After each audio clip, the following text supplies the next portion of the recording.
চলো আজ তোমাদের সাথে শেয়ার করছি ইনফিউশন পাম্প চালানো। হ্যাঁ, এখানে আমার সাথে একটি ট্রেনিং মেয়ে আছে, ওকে আমি শেখাচ্ছি আর তোমাদেরও দেখিয়ে দিচ্ছি। ও যে সামনের ব্লকটাতে ওটা সেট করছিল, ওখানে যখন তোমরা সেট করবে, যখন 10 ml 20 ml মতো চলে আসবে, যখন কম হয়ে যাবে তখনই সামনের এগিয়ে থাকা ব্লকটাতে সেট করবে। আর যখন ফুল সিরিঞ্জটা সেট করছে তখন এই পেছনে সাদা ব্লকটাতে সেট করবে।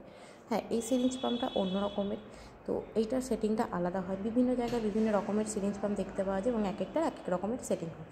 তো আজকের এটার কী সেটিং আছে আমি সেটাই তোমাদেরকে দেখিয়ে দিচ্ছি। তো এই যে সাদা ব্লকটাতে সেট করে এখানে মেশিন চালু করে দেওয়া হলো।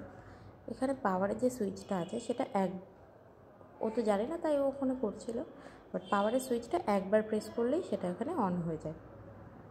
এরপরে আমরা F প্রেস করব, দেন C প্রেস করব, তারপরে আবার F প্রেস করব। এই যে আর লেখাটা চলে আসছে, আবার C প্রেস করার পরে চলে গিয়ে এই পাওয়ারটা চলে আসবে। এরপরে তোমরা যতটা দিতে চাও সেই অনুযায়ী মুড সেট করে, ML সেট করে ওটাকে স্টার্ট করে দিলে ওখান থেকে স্টার্ট হয়ে যাবে।